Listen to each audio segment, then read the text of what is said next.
मेरे प्रिय कैडेट्स, आप सभी का स्वागत है।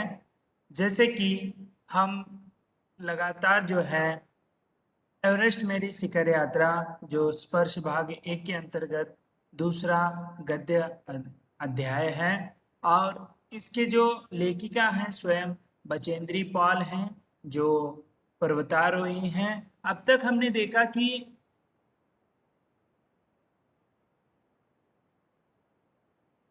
लेखक परिचय हमने किया।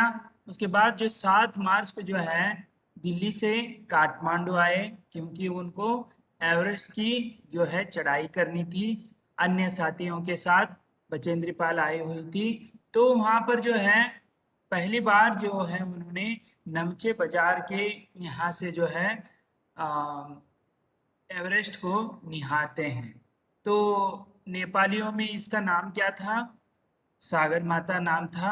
और उसी नाम से जो है प्रसिद्ध था, और लेखिका को वह बहुत ही पसंद आया। और यहाँ पर पाठकों को ये कहा जाता है कि इसे पढ़ने के बाद जो है पढ़ते समय स्वयं आप ही जो है इस दल में शामिल हैं, और आपको भी ऐसा ही महसूस होगा, इसमें देखने को मिलेगा। तो उसके बाद यह एवरेस्ट देखकर वहां पर एक आश्चर्यचकित होती है लेखिका बचेंद्री पाल, क्योंकि वहां पर 150 किलोमीटर से भी जो अधिक जो है हवा चलती है। तो वहाँ के जो बर्फ के छोटे छोटे कण हैं उस हवा में जो है ऊपर उड़ जाते हैं, तो ऐसा ध्वज जो बन जाता है। ये ध्वज जो है 10 किलोमीटर से भी ज्यादा होता है।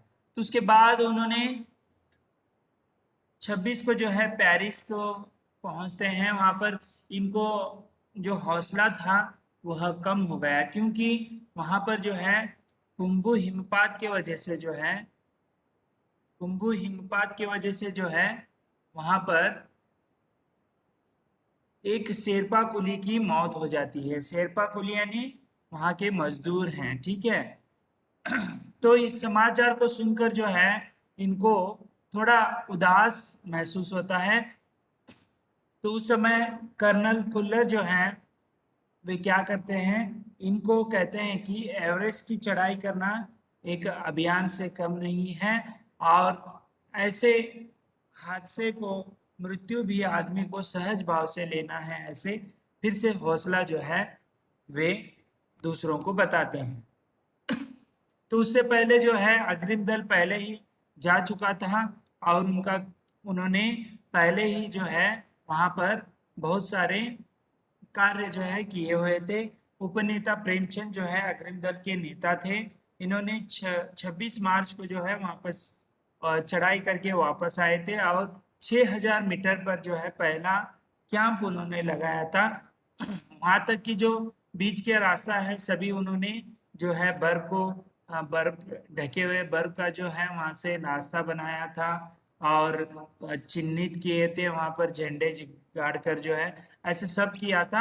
लेकिन उन्होंने एक जो है सूचित भी किया कि यदि लोस्ते की जो ग्लेशियर नदी है वो कहीं बह गई तो वहाँ का जो पूरा जो बर्फ है वो धसक जाएगा, और मैं हम जो किए किए पर पानी फेरने का काम हो जाएगा, इसीलिए वो भी इनको अवगत कराया। तो यहाँ तक जो है लेसन हमने पढ़ा था। पेरिस जो है आप देख सकते हैं 26 मार्च को जो है पहुंच गए थे। तो उसके बाद चलिए अभी आगे का पढ़ते हैं। बेस कैंप में बेस कैंप में पहुंचने से पहले हमें एक और मृत्यु की खबर जो है इनको मिल जाती है, ठीक है। और एक मृत्यु की खबर जो है इनको मिल जाती है। देखिए एवरेज जो है आप देख रहे हैं, इन्होंने कैंप जो है पहले लगा लिया है।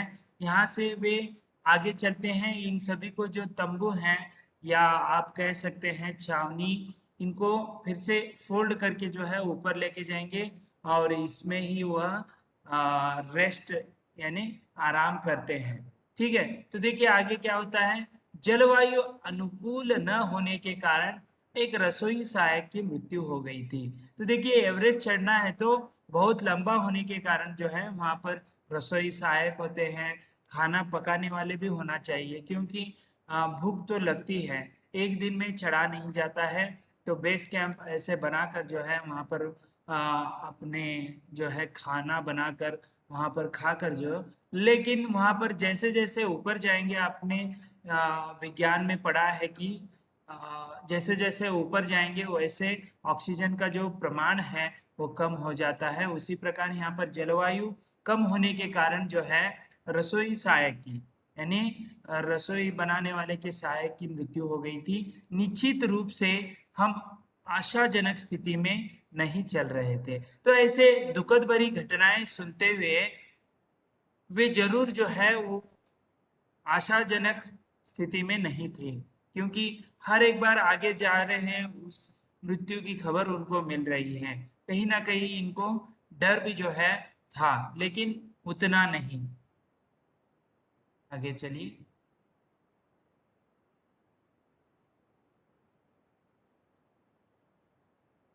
देखिए, एवरेस्ट शिखर को मैंने पहले 2 बार देखा था, पहले 2 बार भी इन्होंने देखा था, लेकिन एक धुरी से, ठीक है, एक धुरी से बेस कैंप पहुंचने पर दूसरे दिन मैंने एवरेस्ट पर्वत तथा इसकी अन्य श्रेणियों को देखा, ठीक है। मैं बहुचक्की बहुचक्की होकर खड़ी रह गई और एवरेस्ट लोस्ते और नोस्ते की ऊंचाइयों से घिरी बर्फीली टेढ़ी मेढ़ी नदी को निहारती रही।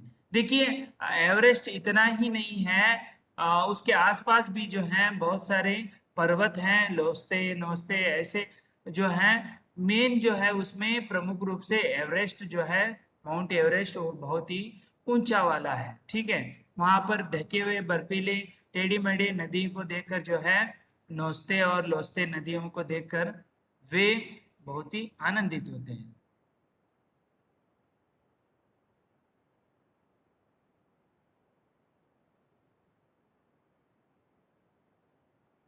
तो आगे देखिए।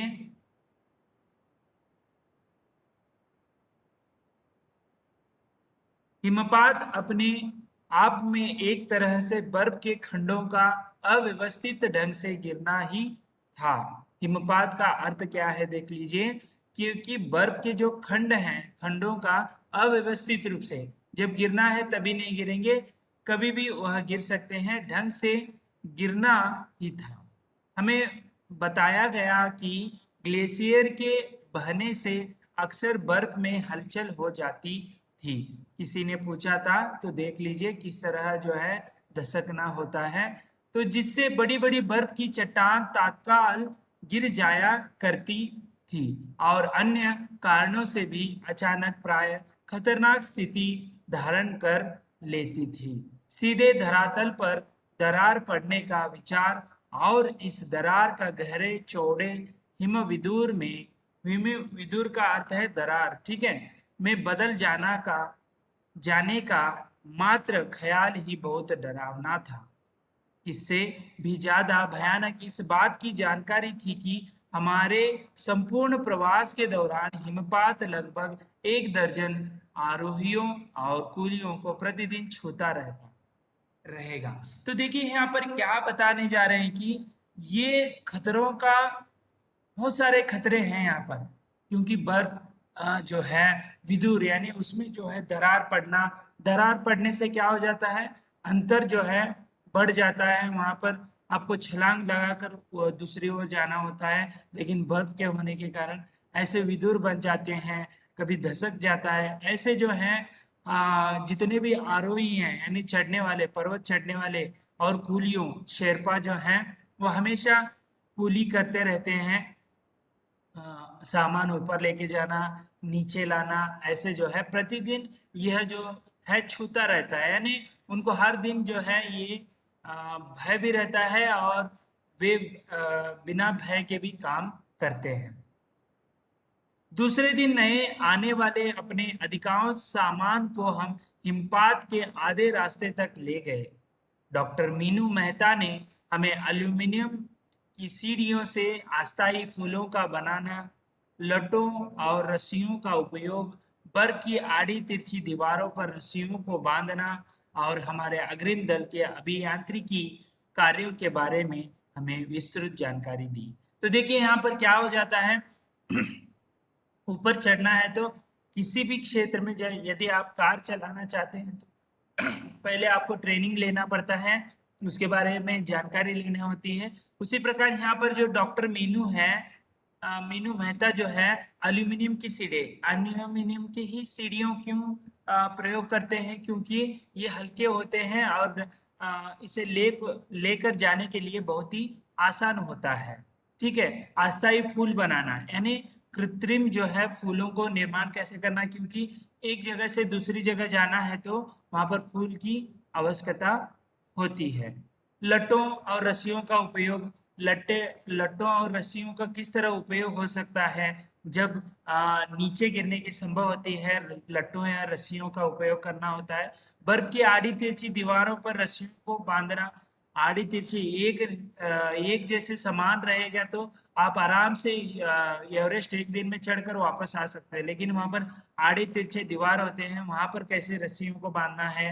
और हमारे अग्रिम दल के अभियांत्रिकी यानी इंजीनियरिंग कार्यों के बारे में, वहां पर इंजीनियर की तरह आपको इंजीनियर घर वगैरह घर ऐसे बहुत सारे चीजों को बांधते हुए आप देखते हैं, तो उसी प्रकार अभियांत्रिकी जो कार्य हैं उसे भी हमें विस्तृत रूप से बताया गया, क्योंकि अभी ही बताने से जो है आपको उसे ध्यान में रखकर जब एवरेस्ट चढ़ते हैं उस सभी बातों को ध्यान में रखते हुए आपको आगे बढ़ना होता है। तो देखिए यहाँ पर आप देख सकते हैं लट्टों को रस्सियों को कैसे बांधा जाता है, बीच में विदुर यानी दरार जो है बर्फ के, तो उस समय आपको छलांग लगाने से जो है नीचे गिरने की संभावना होती है, कहीं फिसलने की संभावना होती है। इसलिए एल्यूमिनियम की जो आप चित्र को देख रहे हैं, फूल यानी लैडर को, क्योंकि ऐसे ही लैडर क्यों प्रयोग करते हैं, क्योंकि ये बहुत ही हल्के फुल्के होते हैं, इसीलिए इनका प्रयोग करते हैं। देखिए लट्टों और रस्सियों का कैसे उपयोग कर रहे हैं, उनके संतुलन बनाने के लिए, ना कि जाते समय गिर जाए। ठीक है। और जो है पीठ पर जो है उनके आप देख सकते हैं टेंट होगा या खाने के कुछ चीजें होंगे, ये सब कुछ होता है। और ज्यादातर ऑक्सीजन के सिलेंडर भी लिए जाते हैं। ठीक है। चलिए आगे चलते हैं। तीसरा दिन हिमपात से कैंप एक तक सामान ढोकर चढ़ाई का अभ्यास करने के लिए निश्चित था। ठीक है। तो अभ्यास भी करना पड़ता है, तभी जाकर एवरेस्ट को चढ़ सकते हैं। पहले आपको क्वालिफिकेशन करना होता है, तभी जाकर आप उसमें भाग ले सकते हैं। रीता, गेम्बू तथा मैं साथ साथ चढ़ रहे थे। हमारे पास एक वॉकी टॉकी था जिससे हम अपने हर कदम की जानकारी बेस कैंप पर दे रहे थे। देखिए वॉकी टॉकी भी दिया गया था उनको, किन किन को, रीतू, गोम्बू और जो है ये साथ साथ चढ़ रहे थे और इनके पास वॉकी टॉकी था। बेस कैंप एक पर जाने वाले थे और हर एक जानकारी जो है वो किसे पहुंचाया करते थे, बेस कैंप पर पहुंचाया करते थे। कर्नल खुल्लर खुल्लर उस समय खुश हुए जब हमने उन्हें अपने पहुंचने की सूचना दी, क्योंकि कैंप एक पर पहुंचने वाली केवल हम दो ही महिलाएं थी। देखिए दो, रितु गोम्बू ये एक ही महिला है, तो एक ही नाम है। कर्नल खुल्लर बहुत ही खुश हो गए क्योंकि बेस कैंप पर पहुंचने वाले पहले ये दो ही महिला थे, इसलिए बहुत वे खुश हुए। आगे देखिए, अंग दरोजी, लोपसांग और गगन बिस्सा अंततः साउथ पोल पहुंच गए और 29 अप्रैल को 7,900 मीटर पर उन्होंने कैंप 4 लगाया। तो देखिए स्टेप बाय स्टेप रहते हैं, 1 2 3 ऐसे जो है। बेस कैंप 4 जो है कहाँ पर लगाया गया था, 7,900 मीटर यानी 7 किलोमीटर, 7.9 किलोमीटर भी कह सकते हैं आप। जब अप्रैल में मैं बेस कैंप में थी, तेनजिंग अपनी सबसे छोटी सुपुत्री डेकी के साथ हमारे पास आए थे। तेनजिंग जो है पहले पर्वतारोही हैं, जो पुरुष में पहले चढ़ने वाले तो उनके बेटी के साथ डेकी उनका नाम था उस पुत्री का, तो उनके साथ आए थे बेस कैंप पर ऐसे ही हौसला बढ़ाने के लिए। जैसे हमारे भी यहाँ पर जो है बहुत बहुत अपने स्कूल में विजिट करने के लिए जो है बहुत सारे अफसर जो है आते रहते हैं, उसी प्रकार वहाँ पर जो है तेनजिंग आए थे। उन्होंने इस बात पर विशेष महत्व दिया कि दल के प्रत्येक सदस्य और प्रत्येक शेरपा कुली से बातचीत की जाए, क्योंकि वे आए हैं तो उनसे बात करके जाना चाहते थे। जब मेरी बारी आई, मैंने अपना परिचय यह कहकर दिया कि मैं बिल्कुल ही नौसिखा हूँ और एवरेस्ट मेरा पहला अभियान है। देखिए ऐसा ही होता है, जब कोई आते हैं तो मैं पहली बार ये कर रहा हूँ, पहली बार ये मैं लिख रही हूँ, ऐसे सब कुछ है जो टीचर के सम्मुख आप कहते हैं। उसी प्रकार तेनजिंग जब आए तो उनसे किस तरह परिचय किया लेखिका बचेंद्री पाल जो है, मैं इस अभियान की पहली बार चढ़ रही हूँ। और ऐसे कहने पर तेनजिंग कहते हैं, तेनजिंग हंसे और मुझसे कहा कि एवरेस्ट उनके लिए भी पहला अभियान है, लेकिन यह भी स्पष्ट किया कि शिखर पर पहुंचने से पहले उन्हें 7 बार एवरेस्ट पर जाना पड़ा था। देखिए ऐसे ही कोई एक बार में ही जो है चढ़ नहीं सकता, उसे पर उसके लिए सतत प्रयत्न करना पड़ता है। फिर अपना हाथ मेरे कंधे पर रखते हुए उन्होंने कहा, तुम एक पक्की पर्वताई लड़की लगती हो, तुम्हें तो शिखर पर पहले ही प्रयास में पहुंच जाना चाहिए। ऐसे उन्होंने हौसला जो है तेनजिंग ने जो है बचेंद्री पाल को देते हैं। 15 और 16 मई 1974 को 84 क्षमा कीजिए 1984 को बुद्ध पूर्णिमा के दिन मैं लोस्ते की बर्फीली सीधी ढलान पर लगाए गए सुंदर रंगीन लाइलान के बने तंबू के कैंप 3 में थी। कैंप में 10 और व्यक्ति थे। ठीक है, तो लोब्सांग, तारा, तसारिंग मेरे तंबू में थे। एनडी शेरपा तथा और 8 अन्य शरीर से मजबूत और ऊंचाइयों से रहने वाले शेरपा दूसरे तंबुओं में थे। तो इन्होंने बेस कैंप 3 पर आए थे, वहां पर 10 जो लोग व्यक्ति थे उनके साथ अलग अलग उनके नाम भी यहाँ पर बता रहे हैं। गहरी नींद में सोई थी कि रात में 12:30 बजे के लगभग मेरे सिर के पिछले हिस्से में किसी एक सख्त चीज के टकराने से मेरी नींद अचानक खुल गई और साथ ही एक जोरदार धमाका भी हुआ। तभी मुझे महसूस हुआ कि एक ठंडी बहुत भारी कोई चीज मेरे शरीर पर से मुझे कुचलती हुई चल रही है। मुझे सांस लेने में भी कठिनाई हो रही थी, यानी कुछ अनहोनी घटना जो है घटने जा रही थी। तो आगे देखिए क्या होता है। यह क्या हो गया था, एक लंबा बर्फ का पिंड हमारे कैंप के ठीक ऊपर लोस्ते ग्लेशियर से टूटकर नीचे आ गिरा था और उसका विशाल हिमपुंज बना बना बना गया था।